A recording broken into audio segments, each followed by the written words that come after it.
ರಾಹುಲ್ ಗಾಂಧಿ ಏಕಕಾಲ ಭೇಟಿ ಆಗಿಲ್ಲ, ಇವತ್ತು ಹಾ. ಭೇಟಿ ಆಗಿದ್ದಾರೆ. ಅವರ ಬಣದಲ್ಲಿ ಅಂದ್ರೆ ಅವರ ಆಪ್ತರಾಗಿ ಯಾವ ತರ ವಿಶ್ಲೇಷಣೆ ಮಾಡ್ತೀರಾ? ಪಾಸಿಟಿವ್ ಇದೇನೋ ಯಾಕೆ? ನಮ್ಮ ನಾಯಕರು ಯಾವತ್ತು ಹೇಳ್ತಾ ಇದ್ರು ಶುಭಗಳಿಗೆ ಬರಬೇಕಂತ, ಶುಭಗಳಿಗೆ ಶುಭ ಸಂದರ್ಭ ಶುಭ ಕಾಲ ಬರಬೇಕು, ಆ ಸಮಯ ಹತ್ತಿರ ಬಂದಿದೆ ಅಂತ ನಮಗೆ ಅನಿಸುತ್ತೆ. ಇವತ್ತು ದೆಹಲಿಯಲ್ಲಿ ನಮ್ಮ ನಾಯಕರಾದಂಥ ಡಿ ಕೆ ಶಿವಕುಮಾರ್ ಅವರು ವರಿಷ್ಠರನ್ನು ಭೇಟಿಯಾಗಿದ್ದಾರೆ. ಸುಮಾರು ರಾಜಕೀಯ ಚರ್ಚೆಗಳಾಗಿದ್ದಾವೆ, ಸಂಘಟನೆ ಚರ್ಚೆಗಳಾಗಿದ್ದಾವೆ. ಕರ್ನಾಟಕ ರಾಜ್ಯದ ವಿವಿಧ ಸಂಘಟನೆಗಳ ಬಗ್ಗೆ ಚರ್ಚೆ ಆಗಿದ್ದಾವೆ. ಯಾಕಂದರೆ ಮಾರ್ಚ್ 10ನೇ ತಾರೀಕು 6 ವರ್ಷ ಅವರು ಕಂಪ್ಲೀಟ್ ಆಗ್ತಾರೆ. ಈ ಒಂದು KPCC ಅಧ್ಯಕ್ಷರಾಗಿ 6 ವರ್ಷಗಳನ್ನು ಕಂಪ್ಲೀಟ್ ಮಾಡ್ತಾ ಇದ್ದಾರೆ. 100 ಕಾಂಗ್ರೆಸ್ ಭವನಗಳಿಗೆ ಅಡಿಗಲ್ ಸಮಾರಂಭ ಮಾಡಬೇಕಂತ ಅವ್ರ ತಲೆಯಲ್ಲಿದೆ. ಆಮೇಲೆ ಅಸ್ಸಾಂ ಚುನಾವಣೆ ನಿಮಿತ್ತ ಕೂಡ ಸಾಕಷ್ಟು ಚರ್ಚೆಗಳಾಗಿದ್ದಾವೆ. ಒಟ್ಟಾರೆ ಈ ಸಾರಿಯ ಒಂದು ದೆಹಲಿ ಪ್ರವಾಸ ಯಶಸ್ವಿಯಾಗಿದೆ ಅಂತ ಹೇಳಿ ಬಯಸ್ತೀನಿ.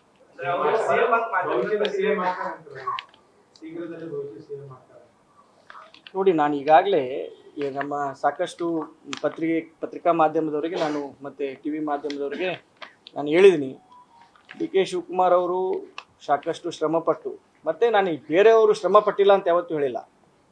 ಯಾವುದೇ ಒಂದು ಪಕ್ಷ ಅಧಿಕಾರಕ್ಕೆ ಬರಬೇಕಂತಂದರೆ ಪ್ರತಿಯೊಬ್ಬರ ಶ್ರಮ, ಪ್ರತಿಯೊಬ್ಬರ ಸಂಘಟನೆ ಎಲ್ಲ ಕೂಡ ಅವಶ್ಯಕ.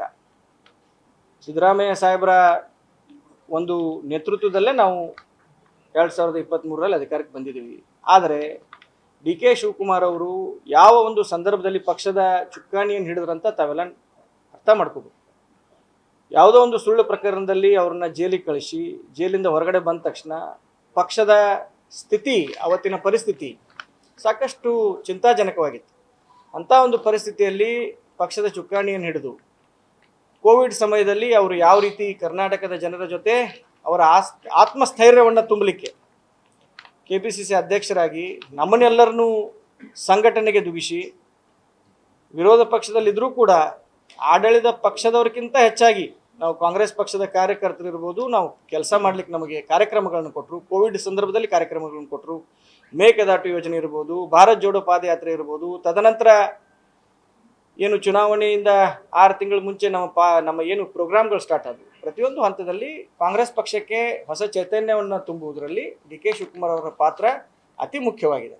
ಅದರ ಜೊತೆಗೆ ನಮ್ಮ ಜಿಲ್ಲಾ ನಾಯಕರಾದ ಸತೀಶ್ ಜಾರಕಿಹೊಳಿ ಅವರು ಕೂಡ, ಆಗಿನ ವರ್ಕಿಂಗ್ ಪ್ರೆಸಿಡೆಂಟು, ಅವರು ಕೂಡ ಸಾಕಷ್ಟು ಆ ಒಂದು ಸಂಘಟನೆಯಲ್ಲಿ ಅವ್ರದ್ದು ಪಾತ್ರ ಕೂಡ ದೊಡ್ಡದಿದೆ. 2023ಕ್ಕೆ ನಾವು ಅಧಿಕಾರಕ್ಕೆ ಬಂದ್ವಿ. 136 ಜನ ಆರಿಷ್ ಬರ್ತಾರಂತ ತಾವು ಎಲ್ಲರೂ ನೆನಪಿಸ್ಕೊಳ್ಬೋದು. ಡಿ ಕೆ ಶಿವಕುಮಾರ್ ಅವರು 136 ನಂಬರನ್ನು ಚುನಾವಣೆ ಪೂರ್ವದಲ್ಲೇ ಹೇಳಿದರು. ಅಂದರೆ ಅವರು ಎಷ್ಟು ತಯಾರಿಯನ್ನು ಮಾಡ್ಕೊಂಡಿದ್ರು, ಎಷ್ಟು ಸಿದ್ಧತೆಯನ್ನು ಮಾಡ್ಕೊಂಡಿದ್ರು, ಯಾವ್ಯಾವ ಕ್ಷೇತ್ರದಿಂದ ಜನ ಆರಿಷ್ ಬರ್ತಾರಂತ ಅವರಲ್ಲಿ ಚೀಟಿನೇ ಇತ್ತು. ಸೊ ಅಷ್ಟು ತಯಾರಿಯನ್ನು ಮಾಡಿಕೊಂಡು, ಅಷ್ಟು ಒಂದು ಆತ್ಮವಿಶ್ವಾಸದಿಂದ 2023ಕ್ಕೆ ನಾವು ಅಧಿಕಾರಕ್ಕೆ ಬಂದ್ವಿ. ಅದಕ್ಕಾಗಿ ಡಿ ಕೆ ಶಿವಕುಮಾರ್ ಅವರು ಈಗ ರಾಜ್ಯದ ಮುಖ್ಯಮಂತ್ರಿ ಆಗಬೇಕಂತ ನಮ್ಮೆಲ್ಲರದ್ದು ಬಯಕೆ ಇದೆ, ರಾಜ್ಯದ ಜನರ ಬಯಕೆ ಇದೆ, ಕಾಂಗ್ರೆಸ್ ಪಕ್ಷದ ಪ್ರತಿಯೊಬ್ಬ ಕಾರ್ಯಕರ್ತರದ್ದು ಬಯಕೆ ಇದೆ ಅಂತ ಹೇಳಿಕ್ಕೆ ಬಯಸ್ತೇನೆ. ವಿದೇಶ ಪ್ರವಾಸ ಹೊರಟಿದ್ದಾರೆ. ಈ ಎಲ್ಲ ಬೆಳವಣಿಗೆ ನಡೆಯುವ ವಿದೇಶ ಪ್ರವಾಸ ತಪ್ಪು ಸಂದೇಶ ಇಲ್ಲ. ಈಗಾಗಲೇ ಅದಕ್ಕೆ ಅವರು ಸ್ಪಷ್ಟನೆ ನೀಡಿದ್ದಾರೆ. ಅವ್ರು ಯಾವ ಕಾರಣಕ್ಕೆ ವಿದೇಶಕ್ಕೆ ಹೋಗ್ತಾ ಇದ್ದಾರೆ, ಏನು ವಿದೇಶ ಪ್ರವಾಸ ಇದೆ ಅಂತ ಸ್ಪಷ್ಟನೆ ನೀಡಿದ್ದಾರೆ. ಯಾವ ಗೊಂದಲ ಇಲ್ಲ. ರಾಜರಾಜ ಚರ್ಚೆ ನಡೀತಾ ಇದೆ.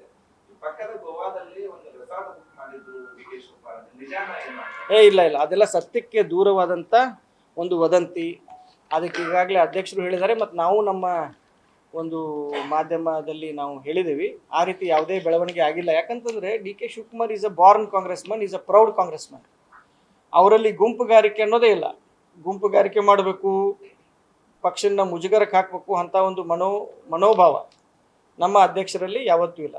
ಪಕ್ಷ ಒಂದು, ನಮ್ಮ ಮನೆ, ಎಲ್ಲರನ್ನೂ ಜೊತೆಗೆ ಕರ್ಕೊಂಡು ಹೋಗಬೇಕು ಅಂತ ಅವರು ಮನೋಭಾವನೆಯಿಂದ ಈ ಪಕ್ಷವನ್ನು ಕಟ್ಟಿದ್ದಾರೆ. ಯಾವುದೇ ರೀತಿಯ ಗುಂಪುಗಾರಿಕೆ ಇಲ್ಲ, ಮತ್ತು ಯಾವುದೇ ರೀತಿಯ ರೆಸಾರ್ಟ್ ರಾಜಕಾರಣ ನಮ್ಮ ಪಕ್ಷದಲ್ಲಿ ಇಲ್ಲ ಅಂತ ಹೇಳಿ ಬಯಸ್ತೀನಿ.